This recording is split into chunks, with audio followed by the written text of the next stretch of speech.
ছিল ল্যাংড়া আম হয়ে গেছে কাঁচা আমড়া। শিক্ষা ব্যবস্থার হালও দুর্গতির মুখে। ইউনিভার্সিটি ও কলেজগুলি হয়ে গেছে এখন রাজনৈতিক আখড়া। বৃহস্পতিবার ডানকুনির বিজেপির দলীয় কর্মসূচিতে এসে এমনটাই মন্তব্য করলেন বিজেপির রাজ্য সভাপতি দিলীপ ঘোষ। তিনি বলেন, মানুষকে ফাঁকি দিয়ে, হুমকি দিয়ে, চোখ দেখিয়ে গুন্ডামি করতে দেব না। মানুষকে ধমকি দিয়ে, চোখ দেখিয়ে ফুটানি মারতে দেবো না। অনেকে বলছে দিলীপ দা আমাদের গল্প মারছে। না করেছি। লালু প্রসাদ কোথায়? লালু প্রসাদ কোথায়? দিদিমণি জানেন, ভাই বলেছেন আমাকে জেলে পাঠাও, জেল থেকে জেতাবো। লালু জেলে ফেলেছে? ফেলেছে? দিদিমণি জেলে আপনাকে পাঠাবো, এই স্বপ্ন সফল করবো, জেতাতে আপনি পারবেন না। আর আপনি একা কেন যাবেন? মন খারাপ হবে? সব ভাইদেরও সঙ্গে পাঠাবো। তৃণমূলকে কটাক্ষ করে রাজ্য সভাপতি দিলীপ ঘোষের দাবি, দিদিমণি জানেন লালু প্রসাদ যাদব জেলে থাকাকালীন স্বপ্ন দেখেছিলেন তার ছেলে বিহারে জিতবে। সেটা স্বপ্নই রয়ে গেছে। বাংলার ক্ষেত্রেও তাই হবে। আগামী বিধানসভা নির্বাচনে বাংলা থেকে তৃণমূলকে উৎখাত করবই।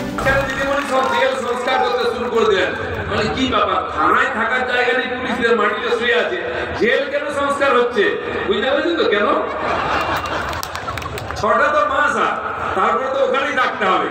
এই যে দামি দামি রেশনের চাল ঝেড়েছেন, গম ঝেড়েছেন, ওই চালের ভাত খেতে পারবেন না। ওই 2 টাকা কিলো পোকায় খাওয়া চাল যেটা আমাদের খাওয়াচ্ছেন, জেলে ওই চালের ভাত খেতে হবে। বন্ধুগণ, দিদিমণি জানেন এটা হওয়ার সম্ভাবনা আছে। তাই বিহারের লালুজি এখন প্রধানমন্ত্রী, মুখ্যমন্ত্রী ছিলেন, উনি আবার রেলমন্ত্রী হলেন, রাবড়ি ভাবি আবার মুখ্যমন্ত্রী হলেন। লোক ডায়লগ মারত, बिहार में जब तक समोसा में आलू रहेगा तब बिहार में लालू रहेगा, बोलते कि ना? एबारे स्लोगन छिलो पार्टी से, जब तक समोसा में आलू रहेगा तब तक जेल में लालू रहेगा। बाकी जीवन जेलेर भात खेते হবে, বিপি সুগার সব কিছু বেড়ে গেছে। একই সাথে বিশ্বভারতী ও অমর্ত্য সেন ইস্যুতেও তৃণমূলকে চাঁচা ছোলা ভাষায় আক্রমণ করলেন বিজেপির রাজ্য সভাপতি দিলীপ ঘোষ। আপনি ভাবুন কোথায় নেমেছি আমরা। ছিল ল্যাংড়া আম হয়ে গেছে কাঁচা আমড়া। কারা করলো এটা? পশ্চিমবাংলার এই যে দুরবস্থা, পশ্চিমবাংলার শিক্ষা ব্যবস্থা ধ্বংস করেছে। সারা ইউনিভার্সিটি কলেজকে আখড়া করেছেন রাজনীতির। এখন বিশ্বভারতীর পেছনে লেগেছেন দিদি। কি বলেছেন সেদিন? দিদিমণি মিছিল করেছেন রবীন্দ্রনাথের ছবি নিয়ে। আচ্ছা, রবীন্দ্রনাথকে টিএমসি মেম্বার ছিলেন নাকি? অমর্ত্য সেনের ছবি নিয়ে, উনি টিএমসি নেতা নাকি? আর দোকান চলছে না, গান্ধীজি মান্দিজি হয়ে গেছে। আর সততার প্রতীকের ছবিও দেখা যায় না। এখন নতুন ব্র্যান্ড শুরু করা হয়েছে। রবীন্দ্রনাথ রাজনীতি নামিলেন অমর্ত্য বাবু, তার যে বাড়ি আছে অর্ধেক জমি দখল করা। আমি চ্যালেঞ্জ করে বলছি, আমার কাছে রেকর্ড আছে। যা জমি তার বাবা ছিল তার চেয়ে 1.5 জমি তিনি ওখানে মিউটেশনের জন্য দিয়েছিলেন। সেই রেকর্ড আমাদের কাছে 2006 সালে উনি চেয়েছিলেন। সেই জমির কথা বলেছেন ইউনিভার্সিটি জায়গা দখল করেছেন। দিদিমণি কষ্ট হবেই তো। আরে আপনার লাইনে এসে গেছে। কয়লা পাচার থেকে গরু পাচার সবকিছুরই কাটমানি গিয়ে পৌঁছচ্ছে সেই কালীঘাটে। বাংলা এখন চোরেদের আখড়া হয়ে গেছে। বিজেপি ক্ষমতায় এলে এটা চিরতরে বন্ধ হয়ে যাবে, তোপ দিলীপ ঘোষের। সারাদিন সকাল থেকে মেদিনীপুরে ঘুরছিলাম, গতকাল থেকে তো হঠাৎ খবর এলো টিএমসি একজন বিশিষ্ট যুব নেতা, তার বাড়িতে সিবিআই রেড হচ্ছে। তার নাম কি? বিনয় মিশ্র বোধহয়, খুব বিখ্যাত নাম। আপনার এখানে গরু পাচারের, কয়লা পাচারের করিডোর আছে, বালি পাচারের করিডোর আছে। এই জন্য কুখ্যাত হয়ে গেছে হুগলি জেলা। বাইরে থেকে গরু আসে এখানে, এখান থেকে বর্ডারে যায়। চারিদিকে বালি আসে এখানে জমা, এখান থেকে যায়। কয়লা আসে এখান থেকে যায়। প্রতি কয়লা ট্রাক 5000 টাকা, বালির ট্রাক 2000 টাকা করে কাটমানি নেওয়া হয়। গরুর ক্ষেত্রে প্রতি গরু 2000, 3000, 4000 টাকা কাটমানি নেওয়া হয়। আর এখান থেকে সোজা কালীঘাটে চলে যায়। এই টাকাতে 7 কোটি টাকার বাড়ি হয়েছে। তার ভিতরে যত জিনিসপত্র সব ইম্পোর্টেড, লক্ষ লক্ষ টাকা দামে।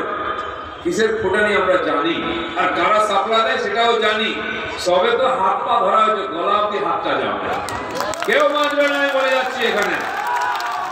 আপনি ভাববেন না যে খালি গাছের ডাল ছেড়ে দিলে, পাতা ছেড়ে দিলে, না, কাণ্ডটা উপরে ফেলা।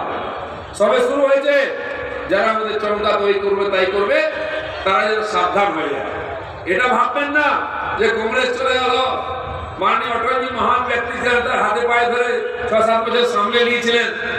গত 6টা বছর সরকার সব দেখিয়েছে। এবার কিন্তু সময়টা আলাদা হয়ে গেছে। যে রাম লক্ষ্মণের জড়ি বসে আছে না দিল্লিতে, যদি কাশ্মীরকে ঠান্ডা করতে পারে, বাংলাকেও 2 মিনিটে ঠান্ডা করবে।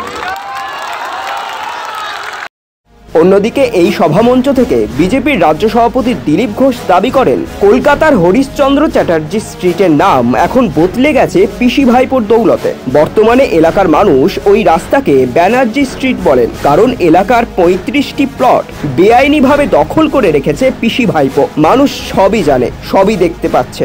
মানুষ ভোট দিলে তৃণমূলকে আর খুঁজে পাওয়া যাবে না। এই সমস্ত ভ্রষ্ট নেতা, দুরাচারী, অত্যাচারী, ভ্রষ্টাচারী, এরা ভারতবর্ষের সম্মান বিশ্বের সামনে নষ্ট করেছে। আর পশ্চিমবাংলায় যে পুরো পার্টিটা দুর্নীতিগ্রস্ত হয়ে গেছে, আমাদের বাঙালিদের মাথা নত করে দিয়েছে। বাংলার নেতা ছিলেন সুরেন্দ্রনাথ ব্যানার্জি, চিত্তরঞ্জন দাস, নেতাজি সুভাষ বোস থেকে আরম্ভ করে সিপিএম এর আমলে অনেক ভালো নেতা ছিলেন, যাদের নাম লোকের পার্লামেন্টের নাম করে যেত। তাদের জন্য বলতাম, আচ্ছা আচ্ছা আপ কাহা সে হ্যাঁ? ओ गुरदास दासगुप्त तो वहाँ के हैं, आप कहाँ से हैं? ओ अजित माला भी वहाँ से है। ये नेताদের নাম আমরা শুনেছি। অজিত মালারও ভালো মানুষ ছিলেন, নাম ছিল, বিরাট কিছু কাহিনী না করলে মানুষ বিশ্বাস করত। তার নামে একটা প্রবাদ বাক্য ছিল, কিছু হলে কপাল খারাপ থাকলে লোকে বলতো, যদি কপালে থাকে ভাষণ মাজা, কি করবো অজিত মাজা। নেতাদের নামে সম্মান দিত লোকে, তাদের প্রতি সম্মান ছিল। আর এখন কারা নেতা? সুদীপ ব্যানার্জি। কারণ কি? ভুবনেশ্বর ফেরত নেতা।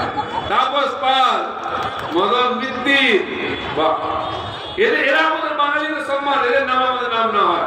আপনি বলেন দাদা কোথায় থাকেন? উত্তর কলকাতা। ওই সুদীপ ব্যানার্জি ওখানে। পুরো হরিশ চ্যাটার্জি লেন আজ ব্যানার্জি লেন হয়ে গেছে। 35টা প্লট দখল করেছে দিদি তার ভাইপো বলে আজকে। এটা রেকর্ডে আছে। আপনার তো কষ্ট হবে, কারণ আপনি যে পায়োনিয়ার দেখিয়েছেন, অন্যের জমি দখল করে বেদখল কি করে করতে হয়। আমার তো অল্পই নিয়েছে, সেই কথা বলেছি বলতে বাঙালি অপমান। আরে সব মিলিয়ে বর্ষবরণের আগের সন্ধ্যায় হুগলির ডানকুনিতে এসে একের পর এক ভাষায় তৃণমূল কংগ্রেসকে এক হাত নিলেন বিজেপির রাজ্য সভাপতি দিলীপ ঘোষ। তৃণমূলের তরফে দাবি করা হয়েছে, আসলে দিলীপবাবু সব জায়গাতেই উস্কানিমূলক মন্তব্য করেন, তার কোনো কথারই কোনো ভিত্তি থাকে না। এ নিয়ে তারা বিশেষ কিছু গুরুত্ব দিচ্ছেন না। নিউজ আজ বাংলা, হুগলি। ঘর হবে সেরার সেরা, সবার কাছে মডেল, চিন্তা কিসের, সঙ্গে আছে কেবি মার্বেল। মনের মতো marble, granite, tile, sanitary fittings এর একমাত্র হোলসেল ও রিটেইল শপ কেবি মার্বেল। যোগাযোগ 9434059753 অথবা 8918126044। আমাদের ঠিকানা বসন্তপুর, আমতলা মোড়, আরামবাগ, হুগলি। সাজাবো আমি স্বপ্নের বাড়ি, কেবি মার্বেলসে দেবো বাড়ি।